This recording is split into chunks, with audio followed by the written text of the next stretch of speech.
Hey, what's up, black people? What's going on? My name is Dr. Boyce Watkins, and I want to talk to you guys about a development on this recent Kanye West thing. Kanye West made a comment that I actually shouted out on my Instagram about black wealth and what we're doing with our money and how we can do our economics better.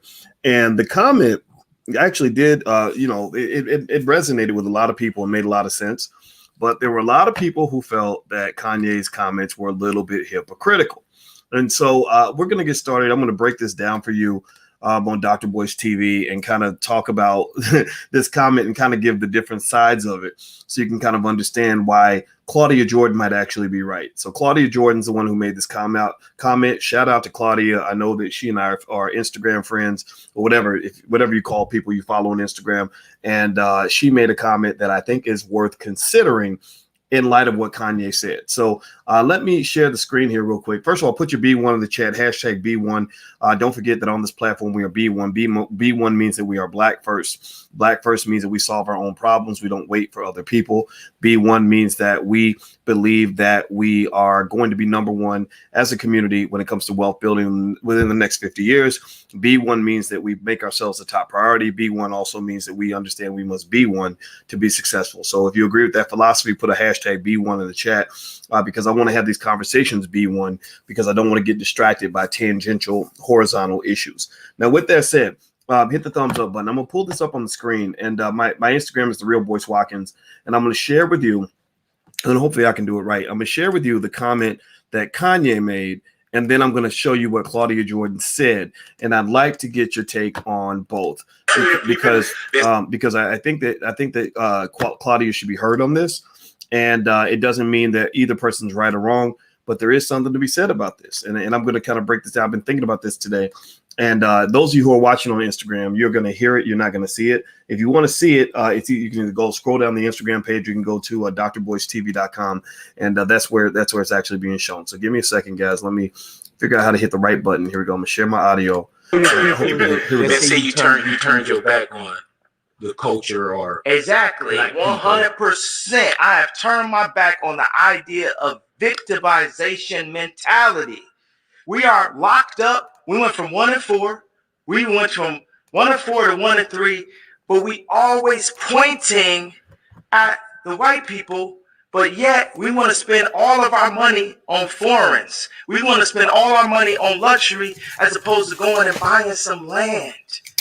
America is for sale, and there's a lot of barren land. Disney bought a lot of it in Florida, but the culture has you focused so much on fucking somebody, bitch, and pulling up in a foreign and rapping about things that could get you locked up, and then saying you about prison reform. Like, it's, bro, we brainwashed out here, bro. Say people that say you turned your back on the culture. I'm going to play it again so you guys can hear it. I want you to think about this. You know, like I said on this platform, you guys know I want you to think. So I'm going to play this one more time, and I want to really process this because I think this is something worth thinking about. Here we go. Exactly. 100%. I have turned my back on the idea of victimization mentality. We are locked up. We went from 1 and 4. We went from 1 and 4 to 1 and 3, but we always pointing at the white people. But yet, we want to spend all of our money on foreigns. We want to spend all our money on luxury as opposed to going and buying some land. America is for sale, and there's a lot of barren land. Disney bought a lot of it in Florida, but the culture has you focused so much on fucking somebody, bitch, and pulling up in a foreign and rapping about things that could get you locked up, and then saying you about prison reform. Like, it's... Bro, we brainwashed out here, bro. All right, so let's do a general yes or no. I hope you guys can hear that. I hope you can hear what he was saying. How many of you agree with Kanye? Give me a yes in the chat if you agree. If you think that he's mostly right, if he's more right than wrong. Give me a yes or no if you think that what he said makes sense. Give me a yes if you get what he's saying, and give me a no if you think it's just ridiculous. Somebody wrote clown yay. Okay. All right. So Eddie says yes. Black Russ says yes. Fat Mata says yes. Ellis says true, but he contributed to it. Yeah, that's what I want to get to. That's what I want to get to, actually. And I want to kind of dig into this a little bit because I gave him a lot of credit for his comment. My Instagram, by the way, is The Real Boyce Watkins. So feel free to please follow me on Instagram because I block stupid people. I block stupid people and bots. And I like to have intelligent people there who want to build the community. If you don't love black people, then please don't follow me because I hate to have to kick you out. But if you're in the category, if you are my people, please follow because we have good conversations there. I believe these platforms are supposed to be designed to make us better. We're supposed to be better people, not just entertaining each other. So I liked what Kanye said. I did, and I thought that what he was saying was great. He was right about being brainwashed. I mentioned that in hip hop music, typically, a lot of hip hop songs, they were designed specifically. It's a form of social engineering. So hip hop is social engineering where basically they designed rap music to make sure that as many black men as possible went to prison. They want you to go out. They want you to listen to music that encourage your subconscious mind to want to commit criminal behavior. They want you to kill black people and brag about it. Right. And then they want you to go snitch on yourself on the record because you're rapping about somebody you killed. Next thing you know, the feds got plenty of evidence on you there. And this is not a joke. This really does happen. There was a guy that was on Vlad TV recently. Anybody see that? Where the guy went on Vlad and he was out and Vlad was like, well, I heard that you were a big gangster in the streets and you killed. He's like, yeah, I did this and I did that and I did that. Next thing you know, they're playing Vlad videos in the courtroom and my boy's facing 30, 40 years in prison. So if you're gonna be criminal, at least don't be stupid. I mean, come on, man. Don't snitch on yourself. I'm telling you, if I go out here and kill somebody, my wife ain't gonna know about it. Nobody. I will tell no one about it. And if anyone else is there, don't go do dirt with me because I might have to take you out too, just to make sure nobody knows. So I personally just think that not only do they got you doing stupid stuff, but they got you doing stupid stuff in a stupid way. Right? It's one thing to make a mistake. It's another thing to be stupid while you're making a mistake. If you're going to make a mistake, at least be intelligent about it. So with that being said, Kanye's right about what's going on with the brainwashing. I hope you agree with me. We know that the brainwashing is crazy. It's terrible. What they've done to the brain of the black man is ridiculous. What they've done to the brain of the black woman is sad as well. Somebody asked me the other day, they said, we want to bring a rapper on your platform. By the way, my platform's open to the community. Like if you know people that have a good message, we try to get them in here. Just some people I ask them, just do your own videos. Cause I don't really, honestly, I'm not a journalist. I'm not a great interviewer. I just do it because sometimes there's nobody else to do it. But anyway, somebody asked me about bringing a rapper on. They said, yeah, he raps about the street. So I don't know if that's your type of thing. Cause he raps about the street. I said, no, actually rapping about the street is cool. Like Spice One is one of my favorite rappers of all time. I went to go see Scarface and Willie D, and I was really excited because I told Scarface, I said, yeah, Spice One is one of the greatest poets of all time. He's out of the Bay Area. And he said, oh man, he said, I was talking to Chico the other day, right? And I was like, really? That's cool, right? So I love the, when you tell your story, no matter what your story is, it's okay for you to tell your story. I said, but here's one thing I don't want. I said, if all you do is rap about the standard formula in a hip hop song, if all you do is you rapping about the women, about sticking your penis in every woman that walks by, while you drinking a bottle of liquor with some drugs in the car and weapons in the car and a stack of money in the back seat, well, that's old. That's boring. You're not an artist. You're not an artist to me. You're a corporate puppet because an artist, by definition, is expressive.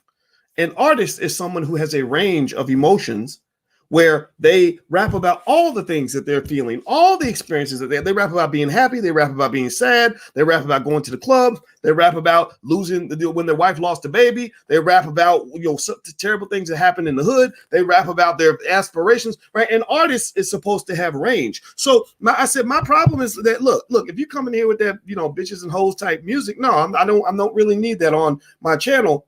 But if that's all you got, then you shouldn't be here anyway, because that tells me you're not an artist anyway. You're just repeating whatever a corporation told you to say, because every single song can be about banging and killing black people. Every song ain't supposed to have the same stuff in it. Every song ain't supposed to be about getting high, getting drunk, and killing somebody. You can have one song like that, maybe two, but then show us art. Show us that you're an actual artist and not simply a corporate puppet trying to get paid by it contributing to the genocide of black people. That's old. We've seen that. There's nothing interesting about that, right? So when Kanye talks about being brainwashed, I don't disagree with him. I think he understands it better than anybody. because Kanye is a smart man. But here's the thing. Here's where I would challenge Kanye just a little bit.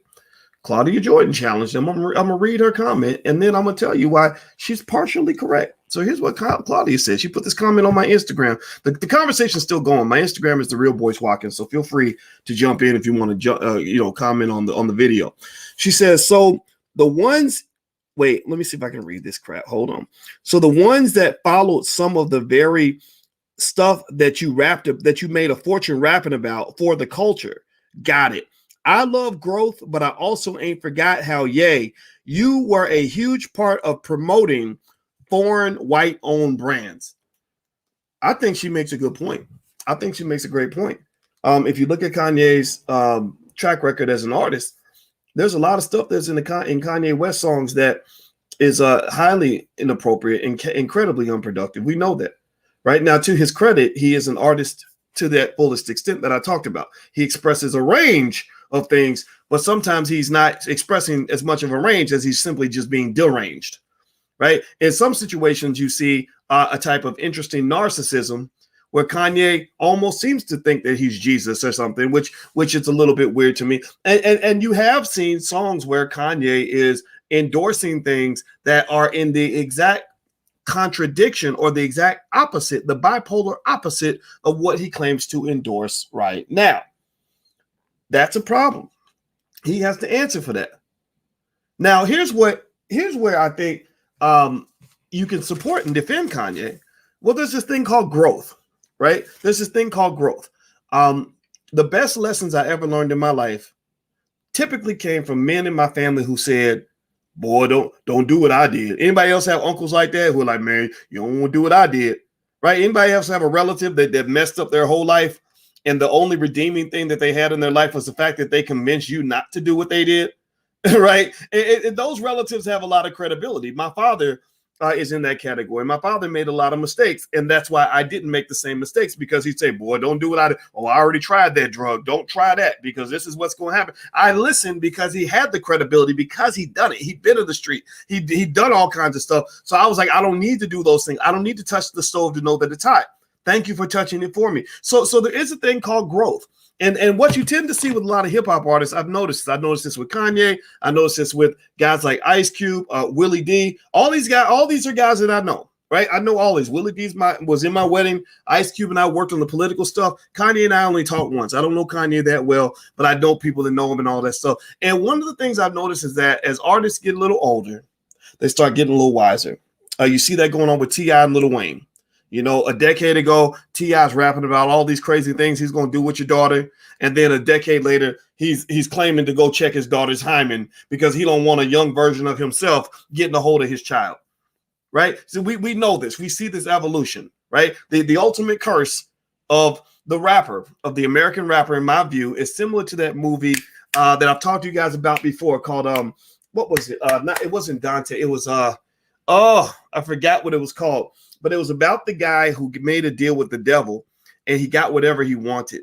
And as a result of getting whatever he wanted, he ended up in a situation where years later, after he'd done all these terrible things to all these other people, he ended up in a scenario where it all came full circle and came back to bite him in the butt. So that rapper who does all these crazy things when he's 20, 25 years old, disrespecting women, you know, doing horrible things to another man's daughter. Next thing you know, God gives him a daughter. And then his daughter's going out into the world dealing with young men who were mentored by their father, right? So instead of the father teaching these young men how to be respectful to women, they've learned how to disrespect women and see no value in a woman. So next thing you know, your daughter is out there in the same mix, dealing with the same nonsense that you put women through a decade before. Right. So this is real. This happens. So what was now I want to remember the name of the movie. Why can I not remember the name of the movie? It had Keanu Reeves in it. It was really, really good. It's got to come back to me. But anyway, so here's the point. With Kanye, maybe there's room for growth. Maybe he's evolving, right? But that's the thing, right? You know, if you're a 40-something-year-old rapper and you're telling 22-year-olds what to do, you have to make sure that you're doing it in a way that gets away from a very easy, blatant accusation of hypocrisy. Like, because if I'm 22, 23 years old, I can just look at your music and say, hey, man, what are you talking about? What do you mean I can't say this? You started it. You're the one who created this whole thing. You laid out the legacy. We're just following your blueprint, right? So why are you telling us we can't do what you used to do, right? So at that point, that's where you have to understand where your credibility is. Your credibility is not in pretending that you that you've been perfect the whole time. Your credibility only comes in the fact that you have to be humble enough to say, I really messed up. What I did was terrible, and I don't want you to make the same mistake I did. And I think that there are young people who will listen to that, right? So I think with Kanye, when he's talking, I heard it in his message. Here's what I heard. I'm going to dissect pieces of it. Y'all know me. I like to break things down. Actually, my podcast is on Spotify, and it's literally called the Dr. Boyce Breakdown, because that's what I do. I break everything down to little pieces so I can understand how it works and put it back together like an engineer. So if you break down Kanye's comment, he talked about a few things that I noticed. First, he talked about how he's walked away from the victim mentality. Well, I mean, shit, we all need to walk away from that. You know, ain't no power in being a victim. How can you call yourself a victim and claim to be seeking empowerment at the same time? There's no empowerment in always being the damn victim. That's like saying I'm going to win the trophy by making sure I lose every game.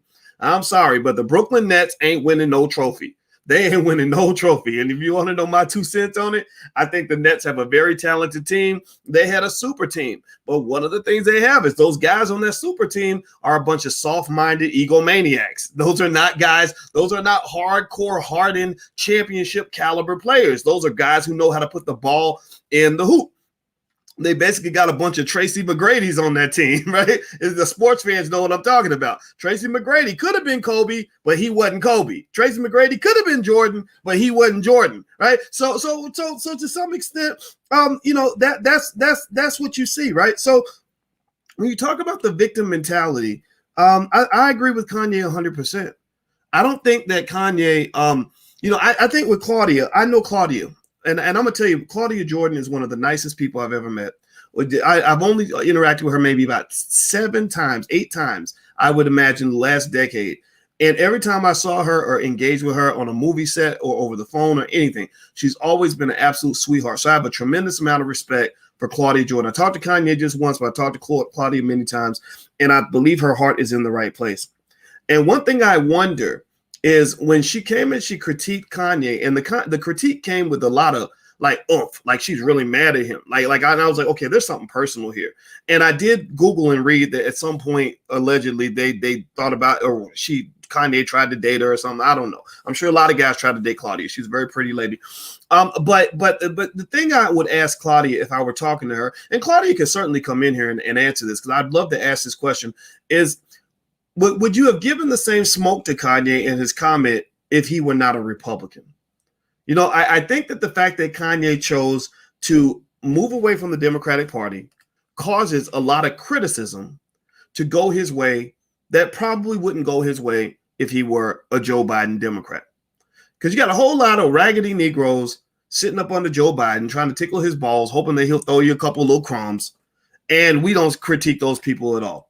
We don't give them half the smoke that we'll give a black Republican in a minute. We'll call a black Republican a sellout, this, that, and the other. And then when a Democrat says the same damn thing, we're like, well, he does have a good point. He does have a good point. Y'all know what I'm talking about. Remember when, I'll give you a case in point. Y'all remember when who was it? The black Republican said something about racism doesn't exist, Tim Scott or whatever. And then Kamala, and everybody's like, oh, I can't believe they said that. I can't believe he said that. And then Kamala Harris says, I agree with him. And people are like, okay. See, I'm warning you. When you get caught up in that Democrat-Republican stuff, they'll have you looking raggedy and crazy.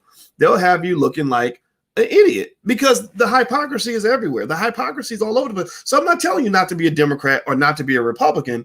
I'm saying don't take it too seriously because both parties have a tremendous amount of hypocrisy, and neither party is capable of fully explaining to you what they're doing for the black community. Both parties are simply really good at pointing out what's wrong with the other party. Listen to their rhetoric very carefully and notice if you ask a Democrat, what are you doing for black people? They're going to say, well, what are the Republicans doing? The Republicans ain't doing nothing better. And if you go to the Republicans and you say, well, what are you doing for black people? They'll say, well, the Democrats, that's a big plantation. The Democrats are using black people. They did Juneteenth. They use them. It's all correct. right? But either way, at the end of the day, you all end up looking crazy. You all end up looking crazy. Now, do me a favor, hit the thumbs up button. Please hit the thumbs up, share, subscribe button if you haven't done it yet. Now, John says, LOL, PhD in economics talking about Hollywood, SMH. See, John obviously is new because he doesn't understand that. The reason I understand how Hollywood connects to economics is because I have a PhD and you don't. So I can connect the dots in ways that you probably can't, brother. So if you're new and you want to leave, you should leave. But I'm going to tell you like this, all these dots connect. The whole premise of this discussion is Black economics and Black wealth. That was the original point that Kanye was referring to, is Black wealth. He pointed out the victim mentality. One, check. I agree with that. Let's get rid of that. Two, he talked about all we care about is pulling up in a foreign, wasting your money, throwing your Black wealth down the drain so you can drive somebody's foreign whip, right? He talks about that. One of the things Claudia mentioned is that Kanye spent a lot of years promoting foreign-owned brands, white-owned foreign brands. In fact, if you look at the breakdown of his wealth, from what I understand, most of his wealth comes from deals he's made with white-owned foreign brands. Now, this is not a criticism. This is not me saying Kanye's whack, Kanye's ridiculous, Kanye's stupid, Kanye's wrong. It's to say that Claudia does have a point. At the very least, Claudia has a good point in saying that you have to make sure you have some accountability for the fact that you did create this culture that people are doing. Young rappers are copying your blueprint. Young rappers are doing what they do because of what you did. If you've done something different, they'd be doing something different. Now, so while you can give Kanye a lot of credit for being an independent thinker, I love that about him, by the way. I think that's awesome. You also have to consider the fact that in order for him to acknowledge his role in creating this culture, that would require a commodity that Kanye has in very short supply. That commodity is called humility. Kanye is not exactly the most humble guy in the world. In fact, if you asked him if he thinks he's Jesus, he probably would say, yes, I think I'm Jesus Christ, right? So Kanye is not exactly the guy that you would expect to say, you know, I really messed up. I messed up, and because I messed up, that's why you guys need to do something different from what I did. That's what all the OG rappers have to do. In fact, if you go, Willie D and Scarface from the Ghetto Boys have a podcast called Ghetto Boys Reloaded. And I love Willie like a brother. That's my homeboy. And Scarface just met him. He was very hospitable to me. We went down to his sister's restaurant, had some real good food and had good conversations. And I'm going to tell you, I love these guys and I've always been a fan. I used to buy every Ghetto Boys album when it came out every year. So it was fun for me. I was like a kid in a candy store. So anyway, during this podcast, we get into a debate. I don't know when Willie's when they're gonna release the episode, but we got into a little bit of a debate where I said, you know, I think artists have to make sure that they're accountable for their words. You can't just put it all on the parents. You can't just put it all on the corporations. You can't just put it all on society, because look, when something good happens, you take credit for it. So when something bad happens, you got to take some credit for that too. You got to if you're gonna take credit, you got to take responsibility. Right? A lot of times that's what we do. We'll take credit for when something good happens. Like, I did that. Look at me. I'm the greatest. But then when things go wrong, it's like, well, it's his fault. It's his fault. Right? No.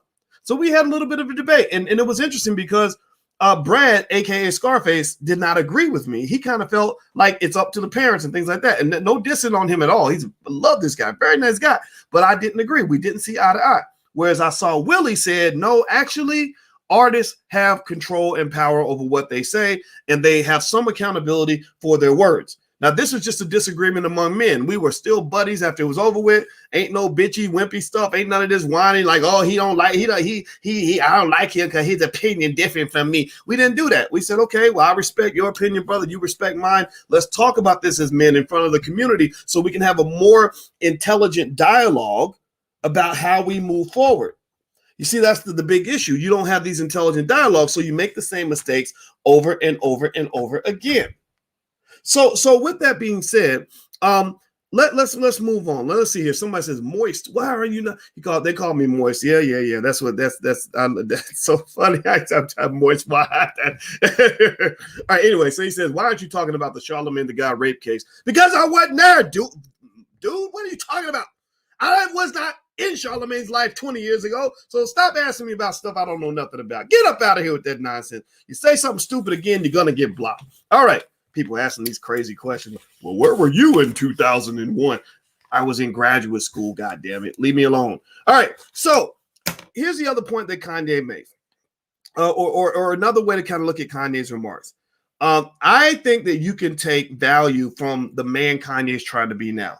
I think that as an artist and as a human being, he's showing something that is admirable, which is the desire to grow. He's showing the desire to contribute to the community in a positive way. He's showing a brand value as a Christian. He seems to be serious about this Christianity thing. This does not seem to be some sort of a publicity stunt, right? And so basically, I think that Kanye, I think that his remarks need to be heard. I think that he's 100% right. So that's where I'm going to disagree with Claudia, is by saying, yeah, you're right. Kanye did promote a lot of foreign brands, but right now Kanye is promoting blackness, right? So if we accepted it when he was promoting something white and foreign, then we should also accept it when he's promoting something that's uniquely related to us. We should accept that. Okay, you did one thing that we don't agree with, but you did one thing that we do agree with, and one does not take away from the other. Like, just because you did this thing over here, that does not mean that you don't have the right to say that maybe we should be doing this thing over there, because chances are there's probably a good chance. I'm not really sure. I'm not making excuses for Kanye, because Lord knows I don't want to get into that. Everybody's trying to hold me accountable for what Charlemagne the God might have done 20 years ago. So I'm not trying to take responsibility for Kanye too. But the thing with Kanye is that I would suspect that, like a lot of us in this room, his black wealth consciousness has probably evolved over time. A lot of people forget that when artists begin their careers, they are very young and they don't understand their power.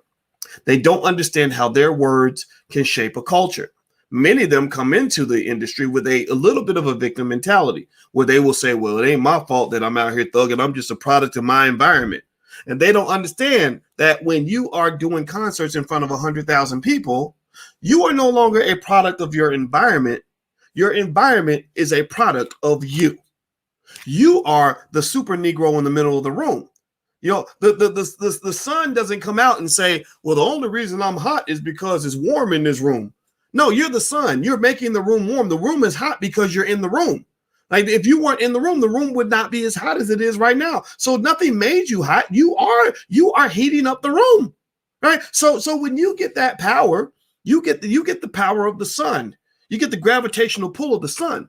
And if you look at the way when the sun is shining, the planets are revolving around the sun and reacting to its gravitational pull. So the sun is not a product of its environment. The environment is a product of the sun. So with Kanye or any artist who uses that victim mindset that says, oh, well, the only reason I rap about thugging is because that's all I know and I'm a product of my environment, I say, no, bro. Like, you are shaping your environment. When you're talking to millions of young people, they're copying you. When you wear a brand, the reason these companies pay you money to put on their clothes is because they know that when you put on their clothes, young people copy what you're wearing, right? People, if you use a certain language, vernacular, you start saying izzle, fizzle, dizzle like Snoop Dogg did back in the day, people start talking like you. So understanding that and realizing that power, I think that's something artists have to grow into. And I'm not sure what Kanye's journey was, but I'm wondering if that's kind of what's happening now, because what you'll notice is that a lot of the rappers in the late 30s and 40s are speaking a different language than they did when they were 22, 23, 25 years old.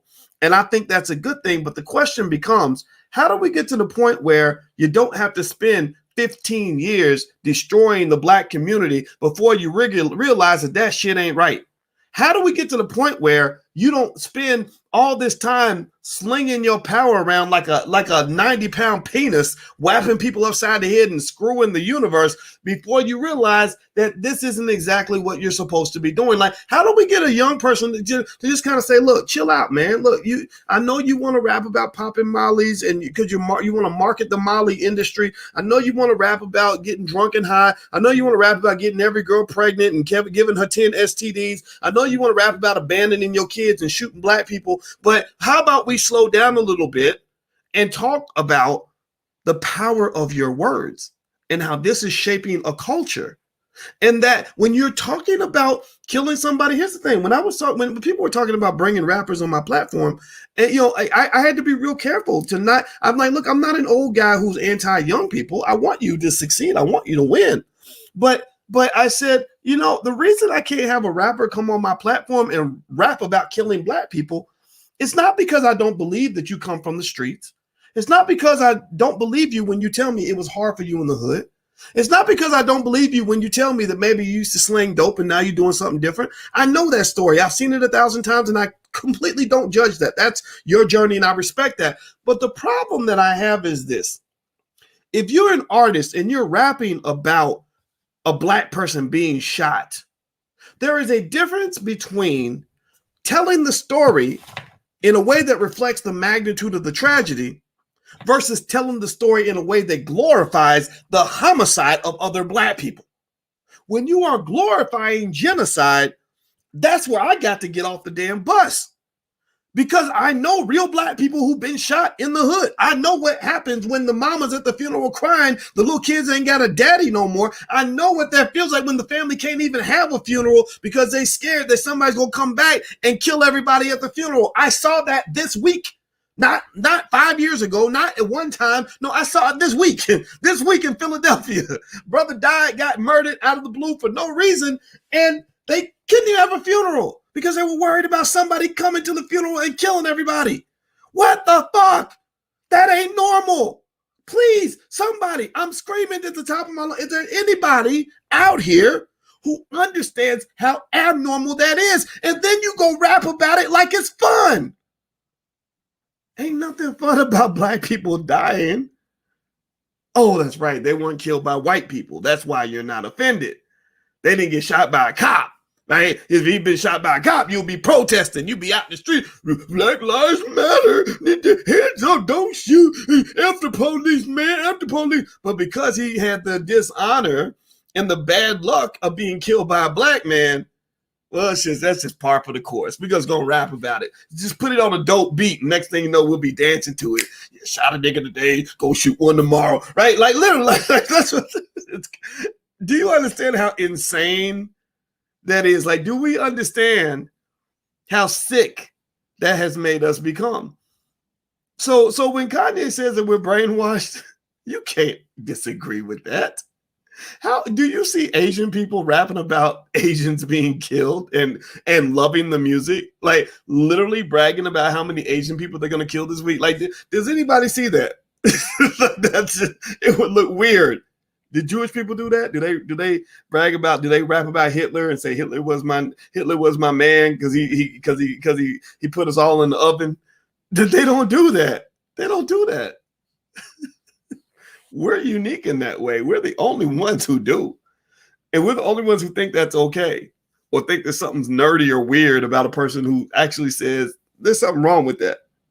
So I think that what Kanye's talking about, to some extent, it makes sense. I like what he said about the victim mentality. I like what he said about the prisons. I like what he said about blaming everything on white people. I like the way he says that the culture has you brainwashed and focused on, messing, sleeping with somebody's woman, throwing away all your money, spending it on the foreign. I like the comment. I really like the comment, but at the same time, I like Claudia's comment. That's why I did this video, because I think Claudia has a legitimate point. I just hope that she's not making the point because Kanye is a Republican, because that's out of bounds to me. I don't think that you should talk to a black Republican differently from the way you talk to a black Democrat. Either they're be one or they're not. Seriously, like stop that. Stop going ham on something Kanye does because he's a Republican, but yet you let something slide with somebody else because they happen to be a Democrat. No, they're all poisoning you. They're all harming your community. And get out of that Juneteenth stuff. I mean, don't get me wrong. Fine, take the day off, but that was nothing but symbolism. That was nothing but a joke. They won't even say the word reparations. They give you a damn holiday, but won't pay you your $15 trillion. That's a $15 trillion holiday. They literally replaced the money with symbolism. And some of us think that we out here jumping up and down and screaming and getting excited about it. And I'm gonna tell you what. Let me see. I'm looking at some of your comments. Let's see here. Somebody says Doc owes Kwame an apology. We done talking about Kwame. That was last week's news. So I'm about to block you out of here, homeboy. So I respect you, but you do not belong in this chat because stupid people should not be here. So I'm moving you out of here because I am not going to talk about that Kwame stuff anymore. We are done with that. All right. So anyway, I'm going to go, guys. By the way, if you are a black man and you care about or you care about what black men have to say, so you ain't got to be a man, but you're into what black men say, join the Black Boss channel, theblackbosschannel.com. That's a YouTube channel we have for black men. If you're a black man and you have good commentary, you have something to say, if you shoot your stuff over to us, I'll put the email in the chat. It's producer@flynubianmedia.com. If you want to send videos over or do your own commentary or something like that, we share people's stuff. We can't guarantee we'll share everything, but the platform's open to the community because I want the community to hear from good ideas from any black people who have them. And I appreciate you. I celebrate you. And also thank you to those of you who joined us at the Knowledge Fest in Louisville, Kentucky. I saw Brother Ben X for the first time. I saw Red Pill, Blue Pill together for the second time. I also saw Styles P, the rapper. He was there. He's a good dude, real nice guy. And a lot of great people in Louisville, Brother Kari Muhammad, Brother Patah, everybody who did that at the Muhammad Ali Center. God bless you for the great work you do. It was really, really awesome to be in that space. So I'm going to get on out of here, guys. Hit the thumbs up button, hit the thumbs up, share, subscribe button before you go. And I will talk to you soon. And please have a wonderful day. And I love you. Peace.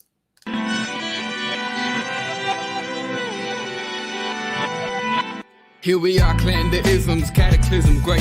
Our people out here struggling, trying to make it in this state. Everybody out here doing it, but we the ones who late. Now family, we the ones who gotta delegate. Get that money in the power, never be fake. Stick to co-sign for 3. What did he say? Create jobs, support our own. Educate the same and buy back your home. Got 3 degrees, triple 10. 3 PhDs, now we on the CNN. DBTV, let's talk about negligence. Ignorance is bliss, but we can turn it to intelligence. Believe none of what you hear, half of what you see.